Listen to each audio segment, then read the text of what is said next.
Estamos de volta com o Alerj Debate. Conversamos hoje sobre as comunidades terapêuticas e a frente parlamentar que vai atuar aqui na Alerj em defesa dessas instituições.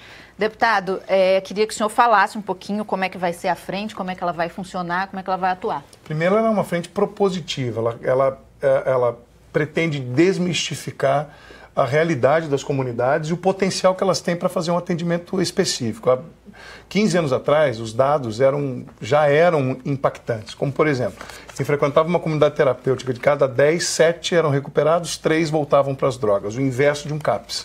Para cada 10 atendidos, 3 eram recuperados, 7 nas drogas. O inverso, a proporcionalidade. Isso naquela época. O CAPS, só para a gente explicar. O CAPS é uma unidade Centro de Atendimento Psicossocial. Que no seu modelo foi criado para fazer isso. E ninguém está discutindo se ele é bom ou ruim. Ele é um equipamento que tem uma metodologia que deve ser respeitada e potencializada pelo governo. O que não exclui a comunidade terapêutica, porque cada ser humano ele é individual. O Frei falava bem disso. Tem um ser humano específico que se adapta bem na comunidade terapêutica, porque ele tem a intenção de ser recuperado nessa modalidade. Mas tem outro que diz que não. E para mim o melhor é ir para o CAPS. Ok, vamos funcionar juntos? As comunidades terapêuticas fazem parte da rede de atenção psicossocial? Aí que está. Fazem. Tem gente que não quer que faça. Fazem então, desde 2017, não é isso? Então a frente parlamentar quer mostrar que ela faz. Primeiro, ela é uma das opções. Ela é uma das opções. Trazê-las para a rede, potencializá-las com recurso público para serem conveniadas e recuperar a credibilidade. Segundo, afastar as filantrópicas das pilantrópicas. Ou seja, as sérias têm que ser... Quais são as sérias? A que usam a metodologia voluntária e não a impositiva. A impositiva não ajuda. Ninguém vai obrigar ninguém a mudar de religião, a mudar a sua... E empoderá-las como uma das grandes alternativas de ser uma grande rede de atendimento. Até porque podemos abrir muita comunidade, mas vai faltar comunidade para tratar esse povo. Agora, pegando o gancho do que o senhor falou, das pilantrópicas, que a gente já imagina que são as pilantras, né? Por aí. A gente tem que lembrar que elas estão recebendo recursos públicos, ou pelo menos algumas, né? A gente tem um número muito atual, que é de 496 comunidades terapêuticas que fecharam contrato com o Ministério da Cidadania do Governo Federal, né? E o valor foi de 153 milhões por ano, esse orçamento. Então, no momento que elas passam a receber esse financiamento público, a gente pergunta, existe algum tipo de controle, algum tipo de registro do que está sendo feito lá nas comunidades terapêuticas? Se segue algum protocolo? Isso que eu gostaria de entender.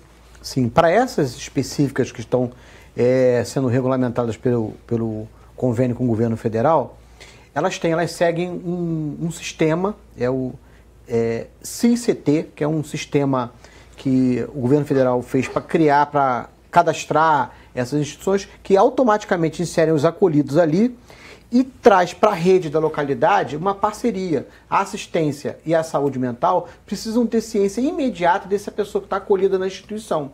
Ou seja, embora o convênio seja feito lá em Brasília, mas a rede municipal tem ciência desse acolhido e consegue monitorar. Então tem, sim, um bom monitoramento aí em relação a esses acolhidos. Só tem um dado que eu queria dar. 158 milhões ou 53 milhões por ano para as comunidades terapêuticas significa uma semana de recolhimento do dinheiro do tráfico. O que é um absurdo investir tão pouco para tanto benefício. O governo federal abriu a possibilidade das políticas públicas, mas o que a gente faz ainda é muito pouco. As comunidades podem ser braços, que a gente chama no direito de princípio da subsidiariedade. É absolutamente legal. Princípio da subsidiariedade. Eu subsidio quem sabe mais sobre um tema para que ele possa ser um longa-manos do Estado e atuar no lugar onde o Estado não tem. E quero dizer mais, se as comunidades não atuarem, o Estado não tem equipamento, nem gente preparada para executar o que eles fazem hoje. Eu queria que o Frei também falasse um pouquinho sobre essa questão. Existe algum tipo de controle, existem visitas de técnicos do governo, da prefeitura, para ver como os pacientes ou acolhidos, né, estão sendo tratados? São visitas, tanto em quanto à estrutura, né, vigilância sanitária, todas as normas que o governo coloca e são exigidas têm que ser cumpridas para manter a abertura do local, né? E também para ver como é o plano terapêutico oferecido para essas pessoas, né? O tipo de normas que rigem, né? Como falava o deputado, existem obras filantrópicas que são oportunistas em algum sentido e buscam um objetivo diferente ao benefício do paciente, né? Então, todas essas coisas, o Estado, quando vai oferecer o subsídio, ela solicita também que se realizem os controles pertinentes. E já que a gente está falando de subsídio, os acolhidos pagam ou não pagam? Não. Por exemplo, em nossa comunidade de São Paulo, o único que nós solicitamos para eles é a viagem, o boleto de viagem por se eles querem regressar, porque tem pessoas que são do interior. Então nós oferecemos o serviço de forma gratuita, mas ele tem que deixar de forma de reserva um boleto para a passagem de volta para sua casa, caso ele não queira cumprir todo o ciclo, né? E se eles podem oferecer parte do alimento, porque todo é provinciado também por meio de doações, né? Se a família pode contribuir com alimentos, isso também se aceita, né? Mas não é obrigatório. Não. Não é obrigatório. Mas eu quero falar de dinheiro. Não é dinheiro, é investimento público. Porque há uma substituição de funções, Fernanda. Se você pensar que a comunidade terapêutica Maranatá, ou, por exemplo, o caso específico do hospital, não existem leitos no estado do Rio de Janeiro para tratamento de abstinência severa. Se não for o Hospital São Francisco hoje, você não tem aonde pegar um jovem hoje, numa crise grave, onde aí sim entra a questão medicamentosa, porque nesse caso ele é paciente, porque mesmo quando vai para a comunidade, não foi uma vez ou duas o Duque. Então, passa mal, tem que levar para o hospital. Não tem leito. Se não for o hospital, então, portanto, quando fazemos esse investimento, não se trata, por exemplo, de evitar, pelo princípio da economicidade, que quando eu invisto numa comunidade terapêutica, eu vou evitar que um leito seja ocupado. Entendi. A minha preocupação é assim, com a pessoa muito pobre, né, que precisa internar um filho, precisa internar um parente. Ela pode ir à comunidade terapêutica, ela pode procurar a comunidade terapêutica, ela tem que pagar ou isso faz parte do contrato? Levando para esse lado do financiamento público federal, estamos falando, desdobrando esse valor aí, estamos falando na realidade de R$ 1.178,23 por acolhido. Por mês? Mês. E aí, a equipe que é necessária para cuidar de um acolhido desse é grande, é muito grande. Então, esse valor é muito pequeno. É muito pequeno. É um valor muito pequeno. Por isso que eu estou perguntando se as pessoas precisam pagar. Multidisciplinar. E o financiamento é feito para 50% do número de acolhidos da instituição. Vamos supor, a instituição tem 50 acolhidos, eles só financiam 25%. 25 acolhidos. Sim. Então não é o total. Tem que ter fé mesmo para dar certo. Então você recebe esse financiamento, essa ajuda que o governo dá, é muito pouca, né, em relação a esse número de acolhidos que procuram as comunidades terapêuticas todos os dias. E aí como é que a comunidade faz? Quais são as soluções? Na maioria das vezes, as instituições, por conta de serem sem fins lucrativos, elas realmente vivem de doações, né? Elas não cobram o acolhimento, são vagas sociais, né, que não cobram por esses acolhimentos e vivem de doações, procuram doações, de ajudas. Entendi. Deputado, também vai ser criado um fórum das comunidades terapêuticas por iniciativa da sociedade civil. Queria que o senhor falasse um pouquinho sobre esse fórum.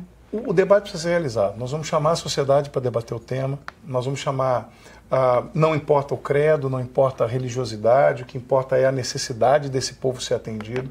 Esse fórum vai discutir a importância da comunidade, a importância e a existência real na inserção comunitária. Então o fórum vai trazer a história das comunidades, a visão que as comunidades têm da política de combate às drogas, mas mais do que isso, né, nós temos um tripé para enfrentar, que é a reabilitação, a prevenção e a repressão. Aqui no caso, a gente precisa trabalhar, e no caso deles, muitas dessas comunidades lidam, inclusive, muitas vezes, à beira do tráfico. Conversam com traficantes, são obrigados a dialogar com eles.